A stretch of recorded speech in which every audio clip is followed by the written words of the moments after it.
Bueno, buenas noches a todos.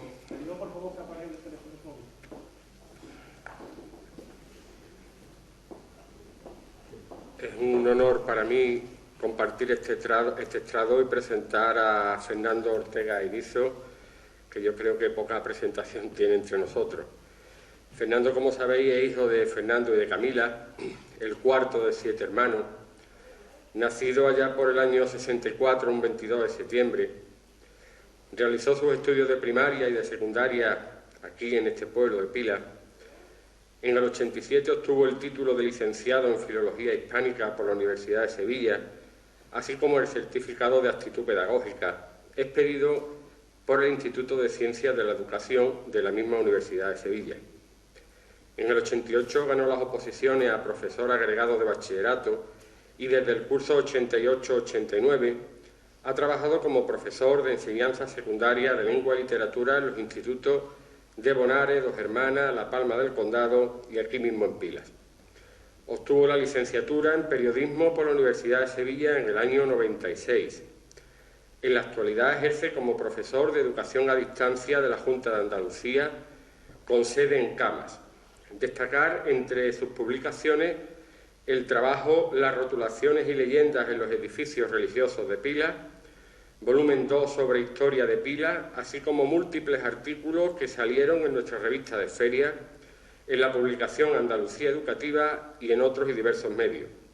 Ha impartido conferencias biográficas y de análisis sobre Juan Ramón Jiménez y Antonio Machado, esta última a través del programa La Escena Encendida con la Diputación Provincial de Sevilla. Ha dado conferencias en múltiples institutos de secundaria y es autor de material educativo a distancia. Pileño, que nos acompaña hoy para deleitarnos con la conferencia Quinto Centenario de Santa Teresa de Jesús, actividad que viene patrocinada por el programa La Escena Encendida de la excelentísima Diputación Provincial de Sevilla. Tiene la palabra Fernando, cuando usted quiera. Muchas gracias.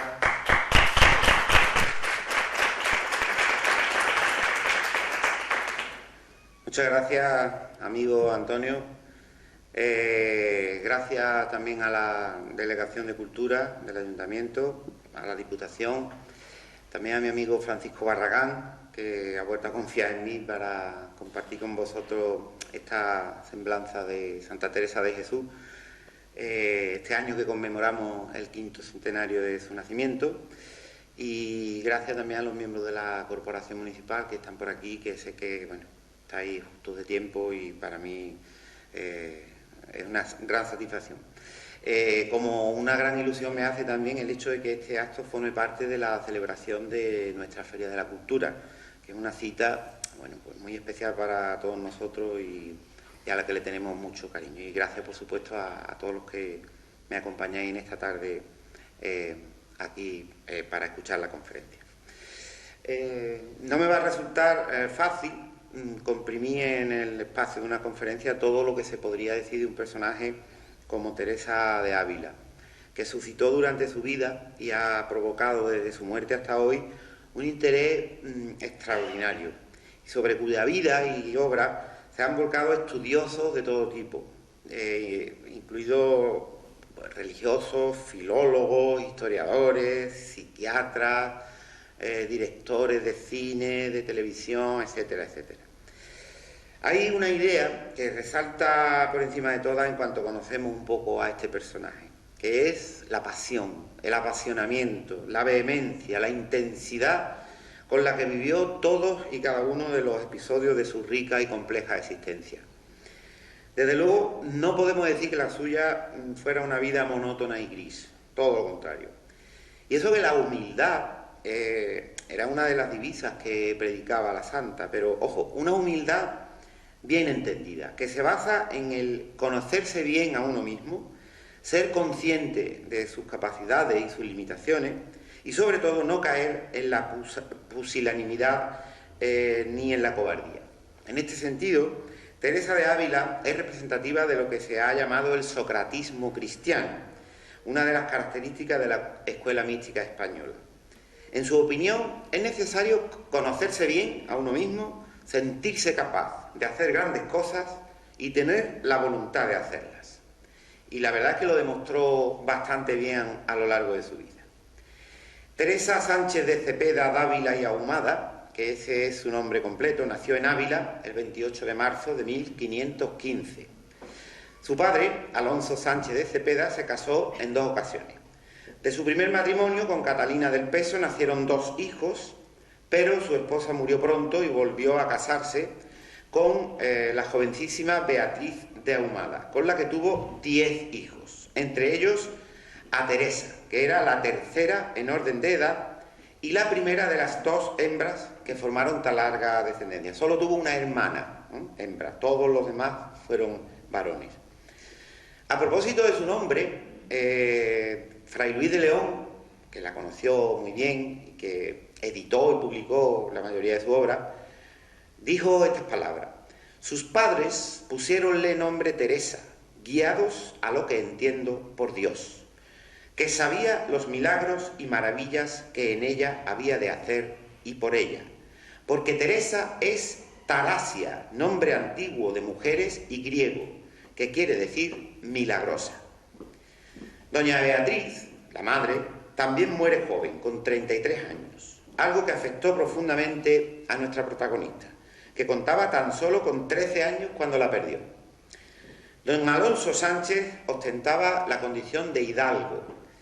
Es decir, el hidalgo, básicamente, la principal característica es que no tenía la obligación de pagar impuestos. Aunque es cierto que su situación económica no era buena. Como lo demuestra el hecho de que algunos de sus hijos varones emigraran a América, que por aquel entonces era una salida habitual de quienes, menguada su fortuna, buscaban en el Nuevo Mundo las riquezas que aquí ya no tenían.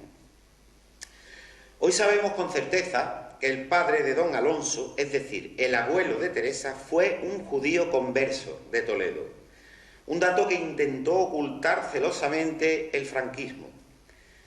Juan de Toledo, que así se le conoce, estuvo sometido a proceso por parte de la Inquisición, pero lo salvó e incluso adquirió la condición de hidalgo, que pudo trasladar a sus hijos, pero Alonso, Ruy y Francisco, quienes añaden el apellido de su padre, al apellido de su padre, el de su madre, Cepeda.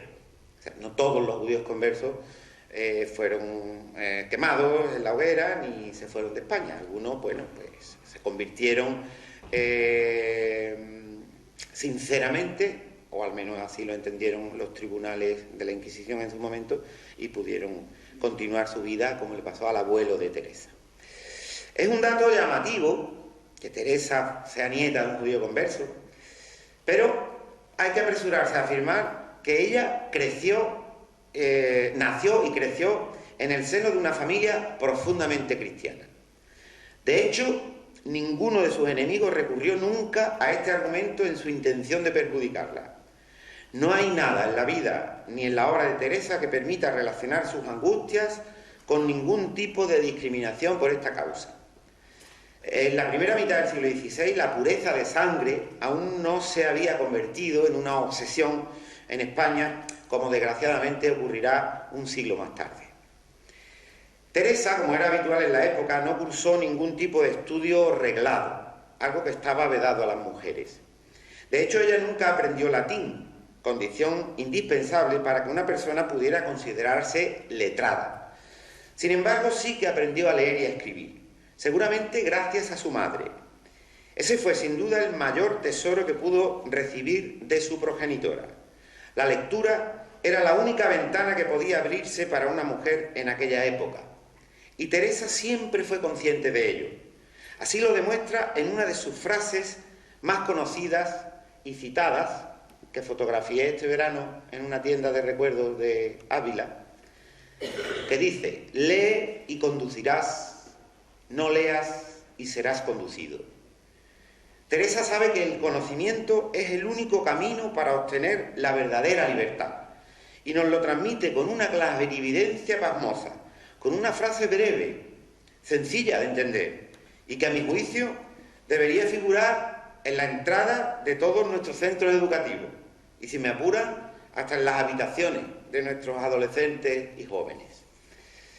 De niña leyó con fruición cuantos libros había en su casa, tanto de contenido religioso como de caballerías y aventuras, a los que era aficionada especialmente su madre.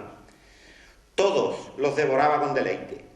De su espíritu vehemente y apasionado deja constancia una famosa escapada que protagonizó con su hermano Rodrigo, con la intención de llegar a tierras de moros, para que les cortaran la cabeza y así ganar el cielo. Ni siquiera llegaron a atravesar la muralla de Ávila cuando los encontraron y los devolvieron a casa. Durante su adolescencia, Teresa continúa comportándose como una chica de fuerte personalidad a la que le gusta cuidarse y lucir galas. Es físicamente agraciada y su elegancia no pasa desapercibida en Ávila. De hecho, llegó a ser requerida en amores por un muchacho, al parecer primo suyo, y ella en cierto modo participó en el juego, aunque era algo que vivía más como una cuestión literaria que real, es decir, como una transposición de las aventuras amorosas que había leído en los libros de caballería. Porque a Teresa la verdad es que no le interesaba nada el matrimonio. Sabe que es una especie de condena para la mujer y no está dispuesta a padecerla. Años más tarde, en alguna ocasión, animaba a las monjas carmelitas indicándoles lo afortunadas que eran por vivir en un convento, libres de la esclavitud del matrimonio. En esos años, su padre, un poco preocupado por la situación de su hija, que ni se decide a casarse ni a meterse a monja, que eran las dos únicas opciones para la muchacha de la época, opta por internarla como pupila en las Agustinas de Nuestra Señora de Gracia. Era una especie de pensionado en el que las jóvenes aprendían labores de bordado y ejercicios piadosos a la espera de casarse, pero no estaban aisladas del mundo exterior, no era un convento. En este lugar, Teresa se inicia en la oración y en la vida espiritual, y fiel a su espíritu vehemente y apasionado, decide firmemente ser monja e ingresa por su cuenta en el monasterio de la Encarnación de Ávila en contra de la opinión de su padre. Toma el hábito en 1536 a la edad de 21 años. Al principio duda sobre su decisión y además empieza a padecer importantes problemas de salud. El 15 de agosto de 1539 tuvo lugar uno de los episodios más célebres de su biografía. Teresa sufre un síncope y todos la creen muerta. Le aplican los métodos habituales para comprobar el fallecimiento, que eran poner un espejo en la boca, cerca de la boca, para ver si se empañaba debajo, y derramar cera sobre los párpados para comprobar si se producía algún tipo de reacción del nervio óptico. Ambas pruebas resultan negativas, por lo que la envuelven en un sudario, se oficia una misa de difuntos y se cava la tumba. En aquella época eran conocidos algunos casos de catalepsia o muerte aparente. Hubo uno muy famoso, el de la madre del cardenal Espinosa, que tuvo a su hijo, después cardenal, después de haberse celebrado su misa de difuntos. Dio en sí después de la misa de difuntos. Por ello, el padre de Teresa, don Alonso, se niega a que la entierren, mientras repetía una y otra vez: esta hija no es para enterrar. Estando su hermano Lorenzo velándola, se quedó dormido y una vela prendió fuego a las mantas. Lorenzo se despierta sobresaltado y al mismo tiempo Teresa recupera el conocimiento. Está viva, pero su estado físico es lamentable. Tanto que tuvo que permanecer en cama durante 3 años. Cuando empieza a recuperar la movilidad, solo se puede desplazar a gatas, algo que hizo durante algún tiempo, mostrando una vez más una fuerza de voluntad fuera de lo normal. Para consagrarse a la vida espiritual, Teresa elige el convento de la Encarnación de la Orden del Carmelo. Allí pronto comprueba que la regla no se observaba en todo su rigor. Las monjas no estaban sometidas a la clausura, se recibían visitas y a veces el locutorio se convertía en una especie de salón mundano. Muchos caballeros que contribuían económicamente con los gastos del convento acudían con el pretexto de recibir consejo espiritual para galantear con las monjas. En la obra El Buscón, Quevedo habla de la figura de el galán de monjas. La propia Teresa, por un motivo u otro, abandonaba continuamente el convento, lo que le provoca contradicciones, como reflejan estas palabras suyas. Deseaba vivir, que bien entendía que no vivía, sino que peleaba con una sombra de la muerte.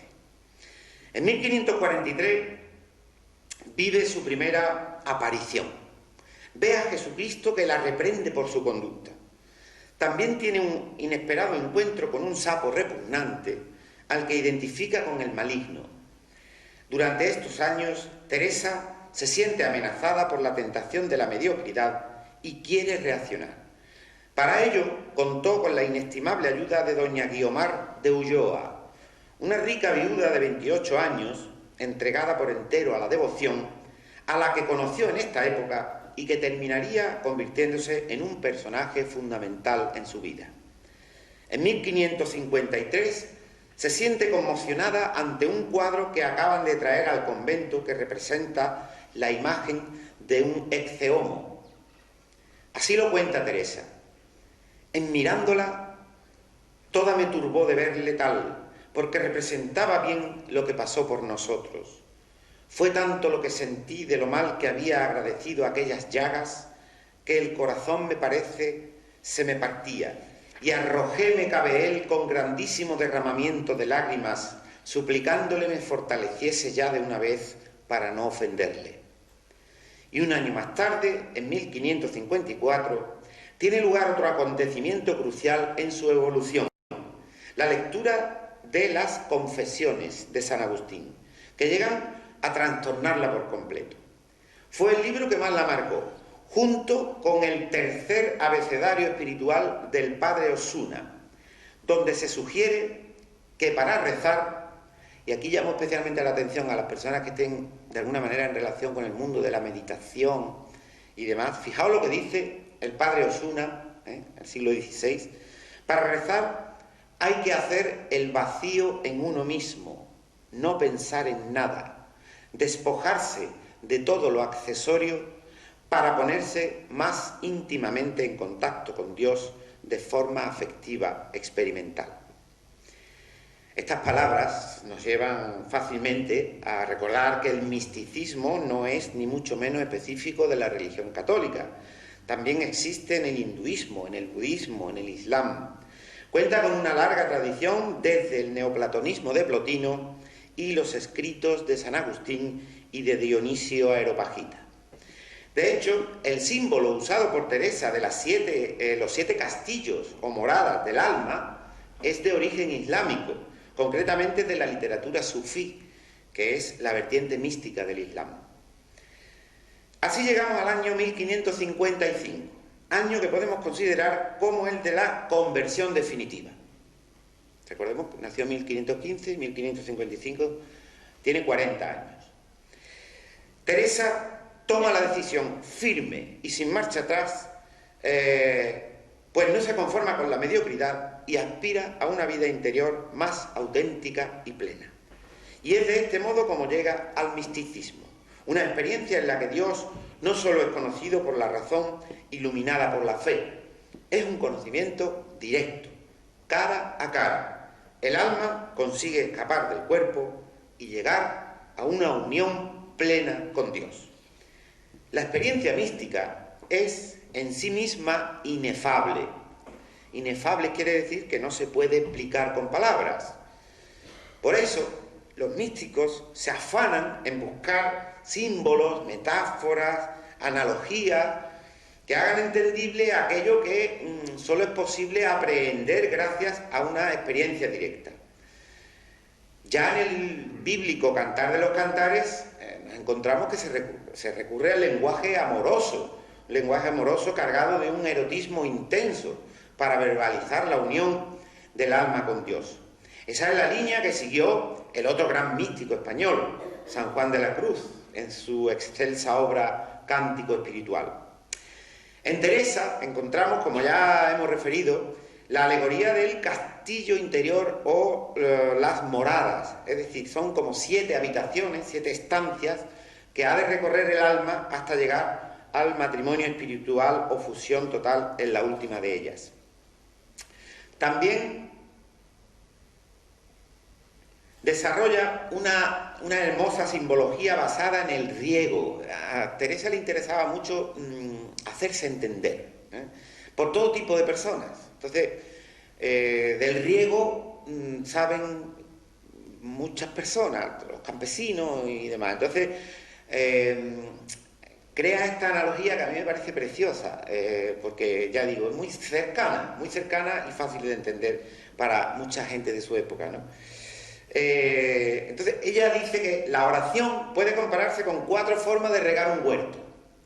La primera sería el riego acarreando el agua con cubos desde un pozo. Es una oración de esfuerzo mental, interior, en la que se intenta recoger el pensamiento en silencio y evitar las distracciones. La segunda sería el riego trasegando el agua con una noria. Es la oración contemplativa. Se ahonda en la concentración y la serenidad. Se comienza a gustar los frutos de la oración. La tercera, el riego con canales desde una acequia. Esa es la oración de unión.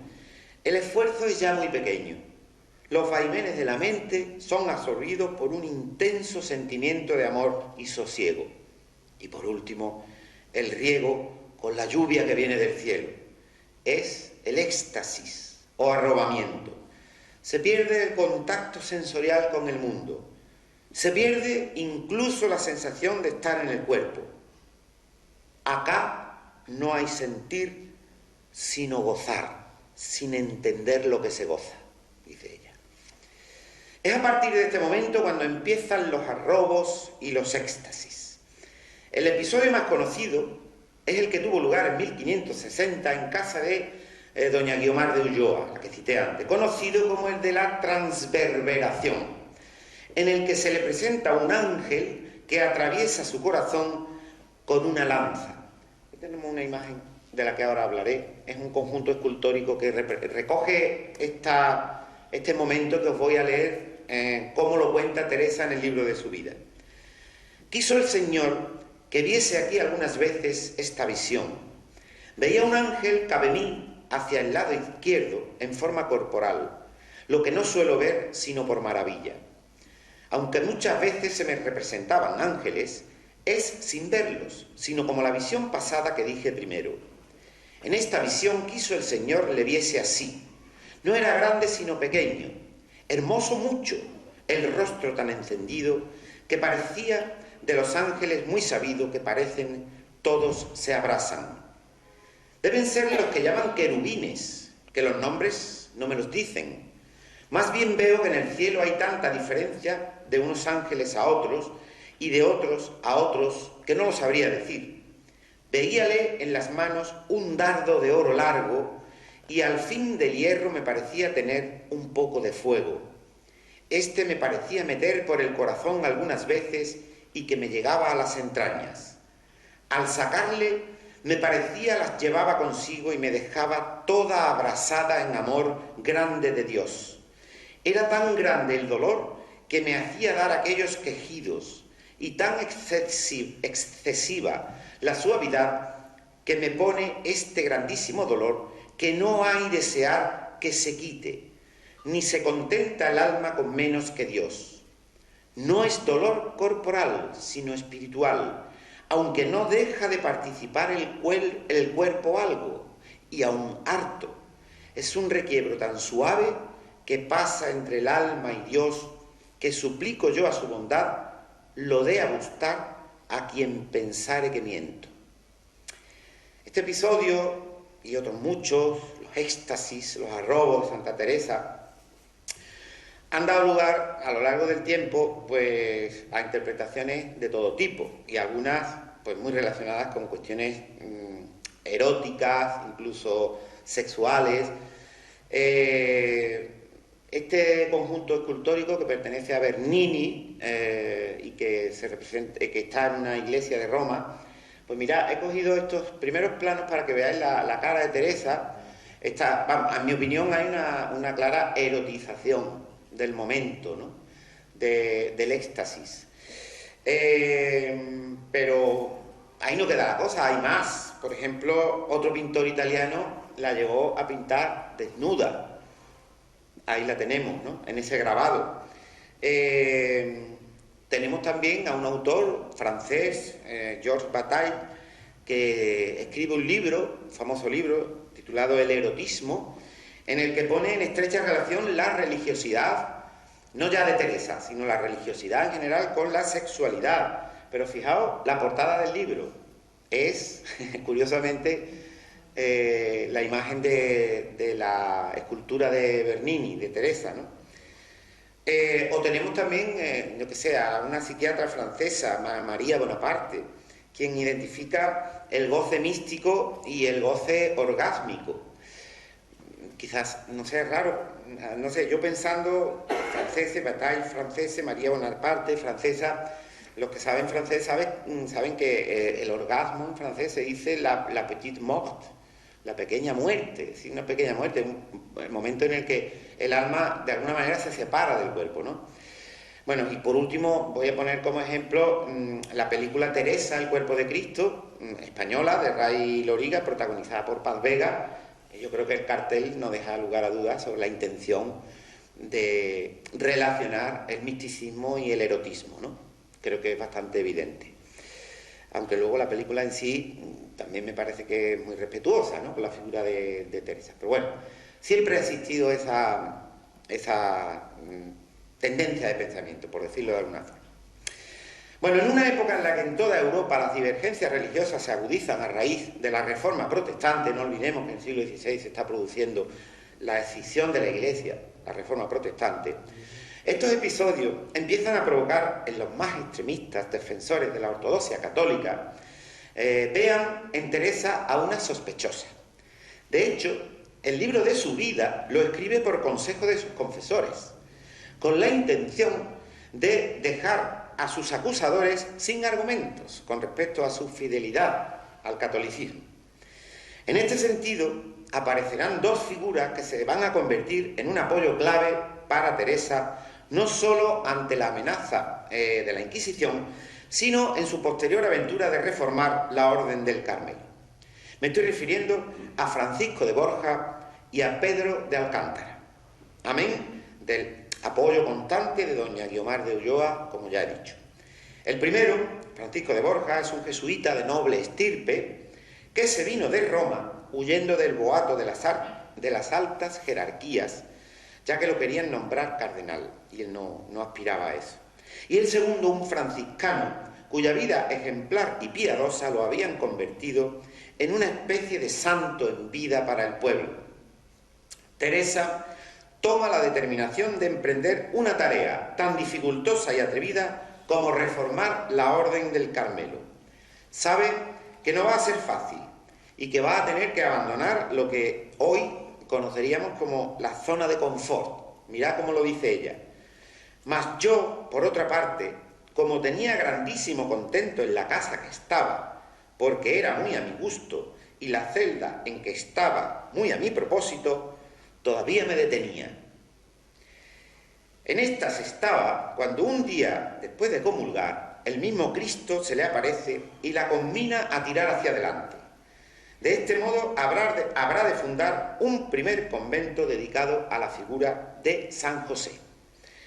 Cuando es conocido el proyecto, provoca muchas reacciones contrarias. Para muchos es un desafío al orden establecido, un atrevimiento, y mucho más viniendo de una mujer. Teresa está a punto de hacer algo revolucionario, que es fundar un convento sin renta y por tanto libre de ataduras, y ya no hay quien la detenga en su determinación. Pero tiene otro arrobamiento posterior que ya no le deja lugar a dudas. Así lo cuenta en el capítulo 33 de su vida. Es un arrobamiento que vemos reflejado en el cuadro que preside una pequeña capilla en el convento de San José, el convento que fundó, que está en Ávila. Ese es el cuadro. Y refleja este momento que ella cuenta. Vínome un arrobamiento muy grande. Parecióme, estando así, que me veía vestir con una ropa de mucha blancura y claridad. Vi a Nuestra Señora hacia el lado derecho y a mi Padre San José al izquierdo, que me vestían aquella ropa. Luego me pareció asirme de las manos Nuestra Señora. Díjome que creyese que lo que se pretendía del monasterio de San José se haría y que en él se serviría mucho al Señor. Y ellos dos, que no temiese quiebra en esto jamás, porque ellos nos guardarían y que ya su hijo nos había prometido andar con nosotros. Con la inestimable ayuda de doña Guiomar de Ulloa, lleva a cabo las diligencias ante el papado para obtener la correspondiente licencia, que llega el 7 de febrero de 1562. El 24 de agosto de ese mismo año se oficia la primera misa en la humildísima capilla con tan solo 4 novicias presentes. No obstante, los problemas continúan, pues el Consejo Municipal se sigue negando. Teresa se ve forzada a aprender también de leyes y termina ganando el pleito. Es autorizada a trasladarse al nuevo convento y allí decide cambiar de nombre y pasar a llamarse, a partir de ese momento, Teresa de Jesús. La división de la orden a partir de ese momento, la divisa de la orden a partir de ese momento será pobreza, soledad y silencio. Se cambia el hábito de las monjas por un sayal mucho más humilde y se sustituyen las calzas de los pies por unas sandalias de esparto que apenas logran proteger el pie, sea invierno o verano. De ahí la denominación de descalzas, que no es literal, o sea, tienen una especie de sandalias de esparto muy humilde, pero no eran las calzas que tenían anteriormente. Por cierto, a propósito del hábito, hay una anécdota curiosa, y es que el hábito que pasan a utilizar es mucho más vasto, es de una tela mucho más vasta, y al poco tiempo de empezar a funcionar el convento de San José, padecieron una epidemia de piojos que parecía que encontraron entre el pelo y esas ropas tan vastas, pues encontraron especial acomodo. Y Santa Teresa con sus monjas hicieron por el interior del convento una rogatoria, llevando en sus manos un crucifijo, un pequeño crucifijo que había allí, que es de autor desconocido y que aún se conserva, está en el monasterio, el monasterio de San José de Ávila, y al parecer fue tremendamente efectiva porque los piojos desaparecieron por completo y ya no los padecieron más. A en Ávila le llaman el Cristo de los piojos. Curioso. Bueno, como vimos, una de las razones por la que Teresa inició la reforma fue que no se respetaba la clausura. Pues bien, paradójicamente, a partir de este momento, la propia Teresa va a pasar la mayor parte de su tiempo recorriendo Castilla de norte a sur, llevando a cabo nuevas fundaciones.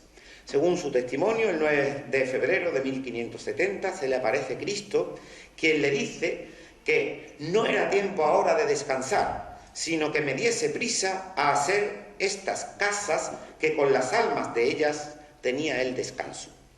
Comienza así un capítulo de su vida, el de las fundaciones de conventos, que nos volvió a dejar muestra evidente de la fortaleza mental y del espíritu luchador de esta abulense que nunca daba nada por imposible.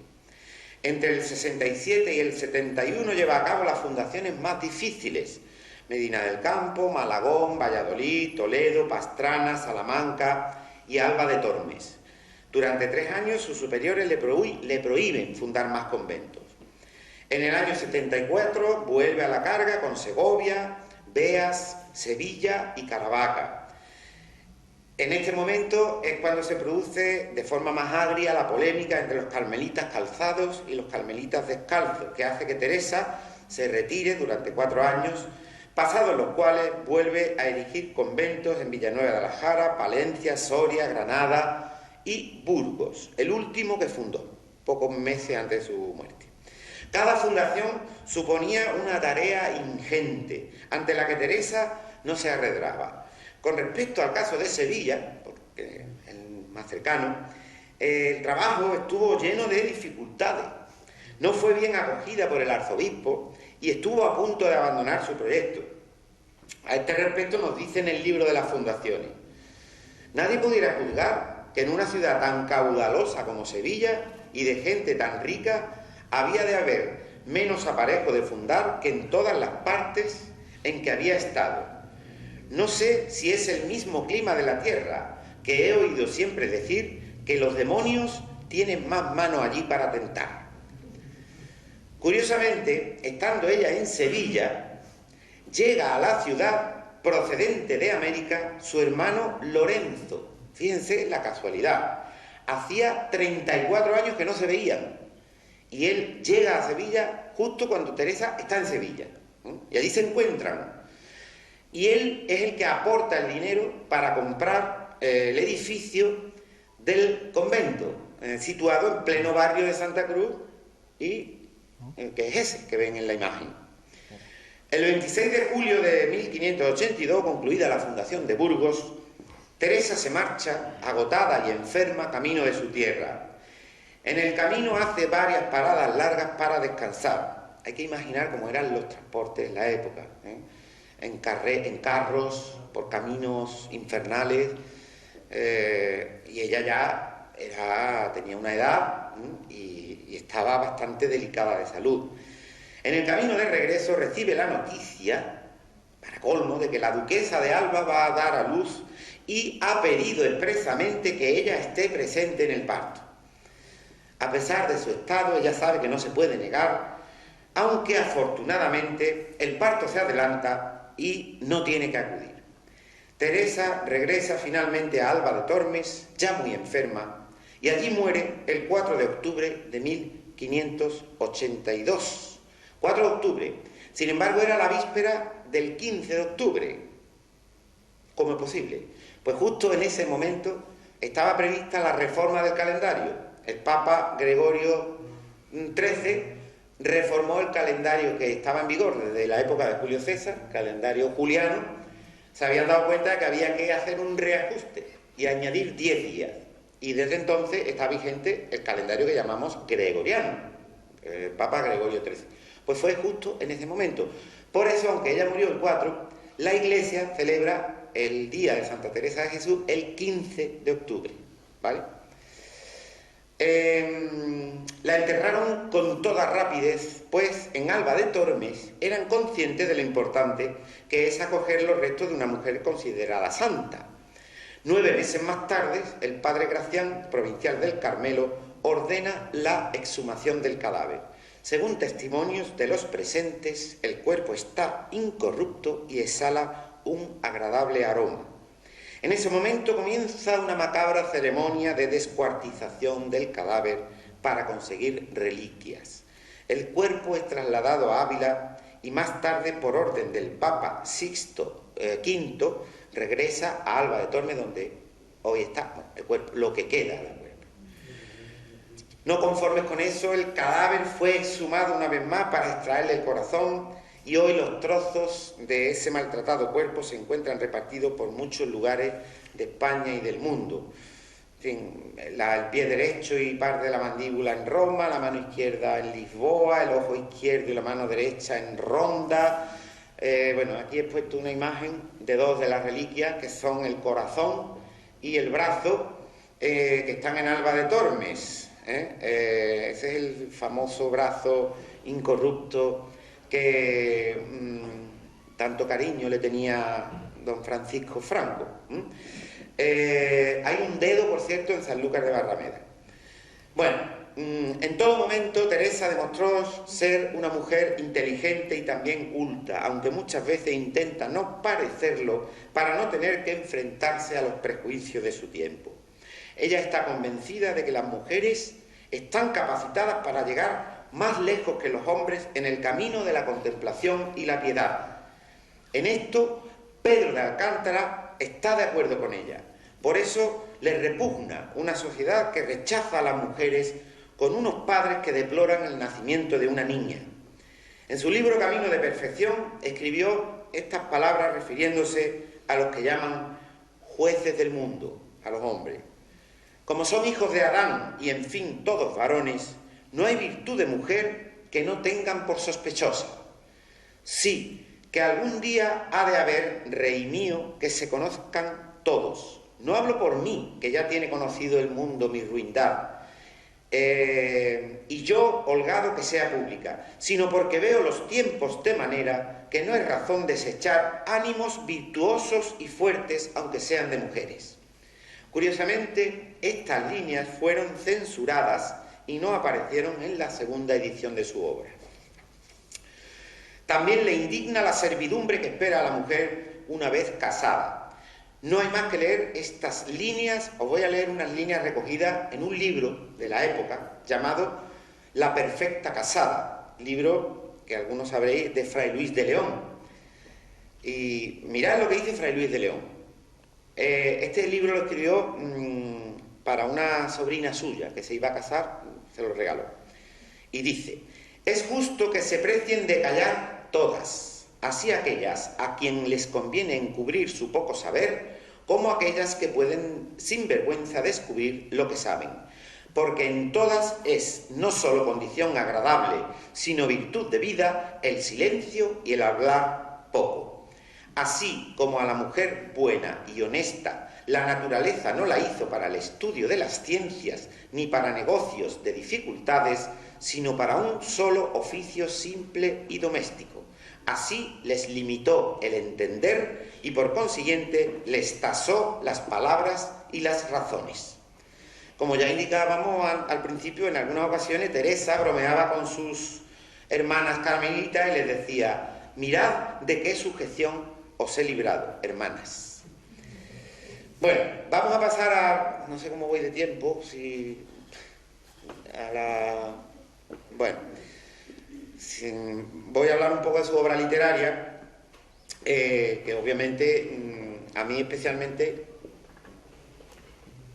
me interesa especialmente, ¿no? Porque Santa Teresa, entre otras muchas cosas, fue una gran escritora y así es reconocida, ¿no? Bueno, la producción literaria de Teresa, ella no la escribió con la intención de publicarla, nunca. No era ese su deseo. Ella escribía para sus compañeras monjas y para las autoridades eclesiásticas, es decir, personas todas versadas en cuestiones de espiritualidad. Como ya dije al principio, Teresa no se consideraba letrada, porque no sabía latín, pero sí que había aprendido a leer y a escribir y había leído muchísimo, por lo que era una mujer culta, con un manejo bastante elevado de la lengua escrita. A veces se hace la ignorante, pero se trata de un recurso, no solo para facilitar la lectura a las monjas, sino para evitar las suspicacias de los confesores y los inquisidores. De hecho, sus escritos fueron recibidos como obras de primer nivel por los estudiosos, desde el principio. Fray Luis de León, luego en el siglo XIX, voy a resumir un poco, en el siglo XIX también ya es incluida en la biblioteca de autores españoles, lo cual significa ser considerada una escritora ya clásica de nuestras letras. Ella siempre dijo que escribía por orden de sus confesores, pero no hay ninguna duda de que a Teresa le gustaba escribir. En realidad, tuvo la habilidad de conseguir que los confesores le ordenasen hacer lo que ella quería hacer. Ella sabe que en su época no es recomendable para una mujer parecer sabia. Estamos en un mundo en que es menester pensar lo que pueden pensar de nosotras, para que hayan efecto nuestras palabras, dice. Teresa, al escribir su obra, muestra la suprema habilidad de obedecer para llevar a cabo una iniciativa que era la suya. Bueno, el libro de su vida, como ya hemos dicho, lo escribió por consejo de sus confesores, para dejar bien clarita la autenticidad de su fe. En una época, como dije antes, de cisma en la Iglesia, donde surgieron movimientos que recomendaban abandonarse a la inspiración divina sin tomar en cuenta las normas de la jerarquía. Son los llamados tejados o alumbrados, que a veces se convierten en sectas porque rechazan la autoridad de la Iglesia. Y ese era el peligro, que Teresa fuese considerada una de ellas, ¿no? Contra este iluminismo se empleó con dureza la Inquisición, aunque no pudo evitar el enfrentamiento entre los llamados doctores, representados por los dominicos, y los espirituales, que eran los franciscanos. Ya sabéis que hubo una disputa permanente, ¿no?, entre estas dos órdenes. Bueno, las mujeres eran especialmente proclives a abrazar el movimiento de la espiritualidad. Eran muy famosas las beatas, que afirmaban estar favorecidas por fenómenos sobrenaturales, revelaciones y visiones. Hubo algunas muy famosas, como María de Santo Domingo, la beata de Piedrahíta, Magdalena de la Cruz o Sor María de la Visitación. En el momento en que Teresa empieza a experimentar sus primeras visiones, algunos confesores le advierten sobre posibles artimañas del maligno. No vayas, a ver si es el diablo el que te está engañando. Y le aconseja dar higas a las apariciones. Dar higas es hacer un gesto de desprecio. Hoy sería una peineta, perdonen por algo así. Pero dar higas era con el dedo pulgar entre el índice y el corazón, así. Hacer así. Era como rechazar a esas apariciones. Ella duda, no quiere hacer nada contra la opinión de los que saben y en un momento dado llega a escribir: de las devociones bobas nos libre Dios. Finalmente se decide a escribir una especie de informe sobre su vida, a que no puso título y a que más tarde Fray Luis de León llamó La vida de la Madre Teresa de Jesús y algunas de las mercedes que Dios le hizo, escrita por ella misma por mandato de su confesor, a quien la envía y dirige. Bueno, tenía aquí las partes en las que se divide, pero bueno, eso lo puedo evitar porque tampoco es excesivamente relevante. La segunda obra, Camino de Perfección, es un libro concebido como un manual de espiritualidad para uso de las religiosas. Lo escribe en el año 1564 y tuvo varias ediciones. La definitiva la ofrece Fray Luis de León en 1548. Ofrece consejos de vida ascética y recomendaciones sobre la forma de practicar la oración. Su objetivo principal es explicar la importancia de la oración mental. Para ella rezar no consiste en repetir una y otra vez las oraciones mientras se piensa en otra cosa. Todo lo contrario, es necesario dejar de pensar en el mundo exterior y ahondar en la búsqueda de Dios. Siguiente libro, Las moradas del castillo interior, que lo concibe en el año 1577 y también lo editó y publicó Fray Luis de León en 1588.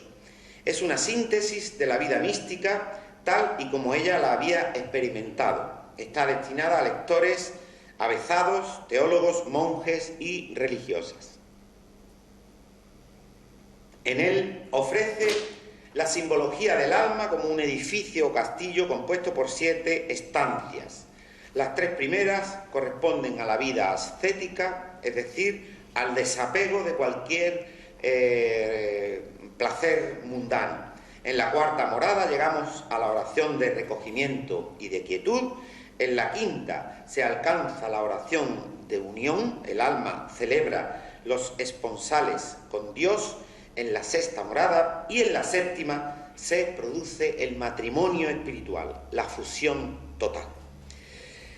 El libro de las fundaciones es un libro al que Teresa no puso título tampoco y fue publicado por primera vez en Bruselas en 1610 con el título Libro de las fundaciones de las Hermanas Descalzas Carmelitas, que escribió la madre fundadora Teresa de Jesús. También encierra muchos elementos biográficos, describe todas las peripecias de sus viajes por Castilla y Andalucía. Juntamente encontramos pasajes sobre la vida conventual, la oración y los estados místicos. Y termino centrándome en su poesía. Teresa también escribió algunos poemas que no llegan a 30 en su totalidad, ¿no? 28, alguna duda con uno o un par de ellos. Son poesías líricas, villancicos, obras en honor de algunos santos y obras centradas en acontecimientos cercanos como alguna ceremonia de toma de hábitos o pequeños acontecimientos de la vida conventual. A los primeros editores no les interesaron demasiado estas obras, por lo que hubo que esperar hasta el siglo XIX para verlas publicadas. En el siglo XVI se dirimía una interesante querella en el mundo de la poesía entre los partidarios de la lírica tradicional, basada en el verso de 8 sílabas, el verso corto de 8 sílabas, y en estrofas como el romance o el villancico, sí, las estrofas tradicionales de Castilla de toda la vida, y aquellos otros que acogieron con entusiasmo la llegada de una moda que venía de Italia, que tenía en el verso un poco más largo, especialmente el de 11 sílabas, el endecasílabo, su principal sello de identidad. Fue una polémica muy famosa, el máximo exponente de la primera tendencia, de la tendencia tradicionalista, se llamaba Cristóbal de Castillejo, que se negaba a aceptar esa moda foránea, pero hubo otros, como Juan Boscán, y muy especialmente Garcilaso de la Vega, y los propios Fray Luis de León y San Juan de la Cruz, que sí que adaptaron al castellano el verso de 11 sílabas de una manera absolutamente magistral, hasta hacerlo, bueno, que se convirtiera en un verso absolutamente natural en nuestra poesía desde entonces hasta nuestros días. Bueno, pues la poesía de Teresa es de raigambre tradicional. Ella utiliza el verso corto, verso de arte menor, y las estrofas son muy tradicionales, el villancico, el romance, etc. Además, en ellas afloran rasgos de estilo propios de la poesía de cancionero, de la poesía esa, tradicional, como son el gusto por las antítesis, eso de unir términos o conceptos contradictorios como el gozo, llanto, muerte, vida, contento, tristeza, eso era muy típico de la poesía de cancionero, o el políptoton, que es una figura que consiste en utilizar varias palabras que comparten la misma raíz, como morir, muerto, muriendo, de la misma raíz léxica. Es una poesía claramente ligada al canto, y no solo porque a Teresa le gustase cantar, cosa que hacía, se sabe que lo hacía en los momentos distendidos para hacer más llevadera la monotonía de sus larguísimos desplazamientos por España en incómodas carretas. Los poemas de Teresa de Ávila solían tener la finalidad de convertirse en letras de canto para las monjas en sus ceremonias. Vamos a ver algún ejemplo. El primero de ellos, quizá más conocido, ahí lo tenéis. Si os dais cuenta, empieza con 3 versos, que son el encabezamiento y luego una serie de estrofas que todas terminan con el tercer verso del encabezamiento, es decir, con una especie de estribillo. Esto forma parte de la lírica tradicional castellana. Y ahí ya tenemos ese juego del que os hablaba, las antítesis, incluso, fijaos, en el verso ese que se repite luego, utiliza el verbo muero con 2 sentidos distintos. El primero, con el sentido coloquial, que le damos metafóricamente de muero, como morir, como estar en un estado extremo, me muero de hambre, me muero de ganas de... porque no es una muerte real. Sin embargo dice que muero porque no muero, sí, porque no me llega la muerte. Estoy muriendo de ganas de que me llegue la muerte. ¿Entendéis el juego, no? Entonces, es una poesía que se recrea mucho en ese tipo de juegos conceptuales. Y dice así: vivo sin vivir en mí, y tan alta vida espero, que muero porque no muero. Vivo ya fuera de mí, después que muero de amor, porque vivo en el Señor, que me quiso para sí. Cuando el corazón le di, puso en él este letrero, que muero porque no muero. Aquesta divina unión del amor en que yo vivo ha hecho a Dios mi cautivo y libre mi corazón, y causa en mí tal pasión, ver a Dios mi prisionero, que muero porque no muero. Ay, qué larga es esta vida, qué duros estos destierros, esta cárcel, estos hierros en que el alma está metida. Solo esperar la salida me causa dolor tan fiero, que muero porque no muero. Ay, qué vida tan amarga do no se goza el Señor, porque si es dulce el amor, no lo es la esperanza larga. Quítame, Dios, esta carga más pesada que el acero, que muero porque no muero.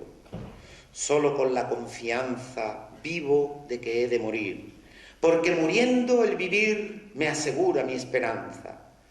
Muerte, do el vivir se alcanza, no te tardes, que te espero, que muero porque no muero. Mira que el amor es fuerte, vida, no me seas molesta, mira que solo me resta para ganarte, perderte. Venga ya la dulce muerte, venga el morir muy ligero, que muero porque no muero. Aquella vida de arriba, que es la vida verdadera, hasta que en esta vida muera, no se goza estando viva. Muerte, no me seas esquiva, viva muriendo primero, que muero porque no muero. Vida, ¿qué puedo yo darle a mi Dios que vive en mí, si no es el perderte a ti para mejor a Él gozarle? Quiero muriendo alcanzarle, pues a Él solo es al que quiero, que muero porque no muero. Vamos con otro poema más cortito, donde también se repite la técnica, los versos de encabezamiento y luego el estribillo que se repite en las estrofas posteriores, en este caso son solo dos. Ya toda me entregué y di, y de tal suerte he trocado, que mi amado es para mí y yo soy para mi amado. Cuando el dulce cazador me tiró y dejó rendida, en los brazos del amor mi alma quedó caída, y cobrando nueva vida, de tal manera he trocado, que mi amado es para mí y yo soy para mi amado. Hirióme con una flecha enervolada de amor, y mi alma quedó hecha una con su Criador. Yo ya no quiero otro amor, pues a mi Dios me he entregado, y mi amado es para mí, y yo soy para mi amado. Por último, este es un poema en el que la antítesis es la gran protagonista. Veréis cómo Teresa maneja con una habilidad extraordinaria los juegos de palabras de significado contrario, gozo, llanto, etc. Sea mi gozo el llanto, sobresalto mi reposo, mi sosiego doloroso y mi bonanza el quebranto. Entre borrascas mi amor y mi regalo en la herida, esté en la muerte mi vida y en desprecios mi favor. Mis tesoros en pobreza y mi triunfo en pelear, y mi descanso en trabajar y mi contento en tristeza. En la oscuridad mi luz, mi grandeza en puesto bajo, de mi camino el atajo y mi gloria sea la cruz. Mi honra el abatimiento y mi palma el padecer, en las menguas mi crecer y en menoscabos mi aumento, en el hambre mi hartura, mi esperanza en el temor, mis regalos en pavor, mis gustos en amargura, en olvido mi memoria, mi alteza humillación, en bajeza mi opinión, en afrenta mi victoria. Mi lauro está en el desprecio, en las penas mi afición, mi dignidad el rincón y la soledad mi aprecio. En Cristo mi confianza y de Él solo mi asimiento, en sus cansancios mi alientos, en su imitación mi holganza. Aquí estriba mi firmeza, aquí mi seguridad, la prueba de mi verdad, la muestra de mi fineza. Bueno, pues la admiración general por Teresa de Ávila se dio ya durante su vida y no hizo más que acrecentarse a raíz de su muerte. Antes de que se iniciara el proceso de beatificación y canonización, el pueblo ya había emitido su veredicto. Teresa era una santa. Fue beatificada muy pronto después de su muerte, en 1591, junto con otros españoles que fueron Tomás de Villanueva, Francisco de Borja, Pedro de Alcántara y Juan de Dios, y lo que motivó grandes celebraciones en toda España aquel día. La canonización también se produce muy pronto, en 1622, bajo el papado de Gregorio XV. Junto a ella subieron a los altares Ignacio de Loyola, Francisco Javier y un humilde labrador llamado Isidro. Hubo intentos para que fuera declarada patrona de España, pero finalmente se impusieron los partidarios del apóstol Santiago.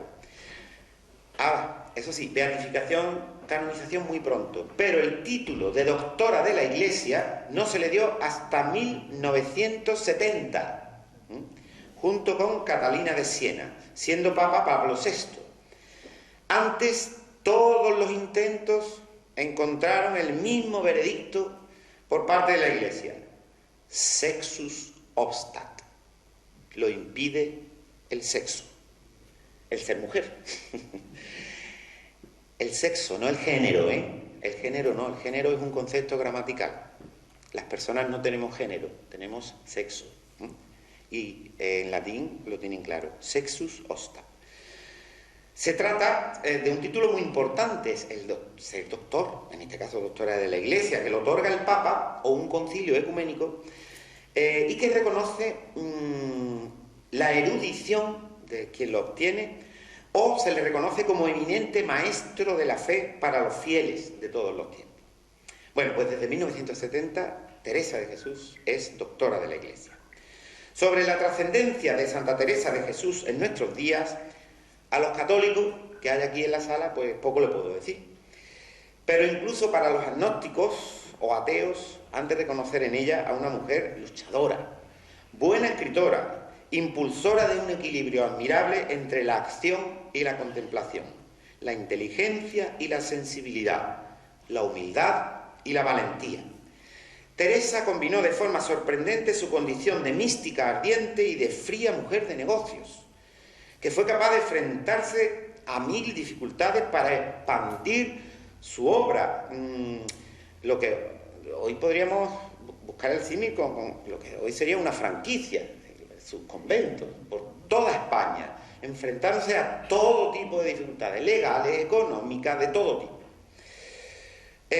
Fue capaz no solo de convencer, sino de seducir a los mejores hombres de su tiempo, como Francisco de Borja, Pedro de Alcántara, Juan de la Cruz, a los más temibles, como los inquisidores, e incluso al más poderoso, como Felipe II, a quien no dudaba en escribir cartas cuando lo creía conveniente. Como afirma Joseph Pérez, autor del libro Teresa de Ávila en la España de su tiempo, elevación del pensamiento y profundidad psicológica, rigor en el análisis, precisión en la expresión, sentido de la medida, humor. Estas son algunas de las lecciones que Teresa de Ávila es capaz de darles a los hombres de nuestro tiempo. Para terminar, me detengo sucintamente en uno de sus poemas, uno de los más conocidos y, desde luego, el más reproducido en la ciudad de Ávila. Puedo dar fe de ello porque he estado allí este verano. Está reproducido prácticamente en casi todos sitios. En él podemos encontrar unidos el poder de concentración comunicativa de la poesía y la maestría de la que escribe la poesía. Quiero decir, otros, para decir lo mismo que Teresa, en prosa, habrían necesitado escribir pues un largo ensayo teórico. Sin embargo, ella, en 9 versos muy cortos, solo tienen 5 sílabas cada uno, resume todo un tratado de teología, su visión de la religión, su más íntimo y reconfortante mensaje a los creyentes. Para mí, una auténtica obra de arte. Nada te turbe, nada te espante, todo se pasa. Dios no se muda, la paciencia todo lo alcanza. Quien a Dios tiene, nada le falta, solo Dios basta. Muchas gracias.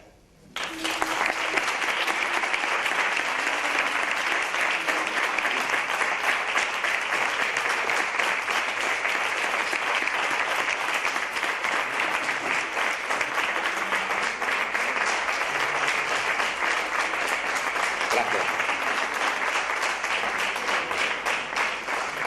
Bueno, como en mí prima mal la tendencia o el papel de profesor que el de conferenciante, si alguien quiere comentar algo, preguntar, no sé, hacer alguna aportación, estoy dispuesto, por supuesto, a dar la palabra a quien... Cuando vino a Sevilla, que escapó normalmente, ¿qué te dice? Bueno, eso cuenta ella en el libro de las fundaciones. Al parecer el arzobispo de Sevilla, no recuerdo el nombre, bueno, como la mayoría, ¿no? Pero la trató con una especial frialdad. La trató con una especial frialdad y tuvo bastantes dificultades. Fíjate lo que dice, ¿no? Que estuvo a punto de abandonar el proyecto. Y resultó casi milagroso que de repente apareciera en uno de esos barcos que venían a Sevilla de América su hermano. Su hermano, que además venía viudo, venía con 2 hijos, pero con bastante dinero. Y su hermano no dudó ni un instante en gastarse buena parte de ese dinero en comprar el edificio para que su hermana pudiera llevar a cabo la obra de abrir un convento de carmelitas descalzas en Sevilla. Efectivamente. Yo también lo he visto también. Sí. La verdad es que es un personaje absolutamente asombroso. Asombroso. Uno no puede dejar de asombrarse. Cuanto más lee y más la conoce, más te asombra. Tanto, como he dicho al final, ¿no? Tanto para el creyente como para el simplemente interesado en un personaje histórico, en una escritora, en una persona que marcó una huella profundísima en la España del siglo XVI, ¿no? Este año, bueno, pues se celebra el año teresiano, ¿sabéis? 5º centenario de su nacimiento, y la verdad es que Ávila, pues, es Teresa. Yo este verano me he acercado por allí porque sabía que iba a dar la conferencia y me apetecía. Y Teresa, se respira Teresa por todos sitios, ¿no? Supongo que en Alba de Tormes igual, y muchas de las... Hay una ruta, ¿no? La ruta donde ella estuvo con más frecuencia, ¿no? No sé, si queréis comentar algo más, si no, pues damos por terminada la ponencia. Muchas gracias.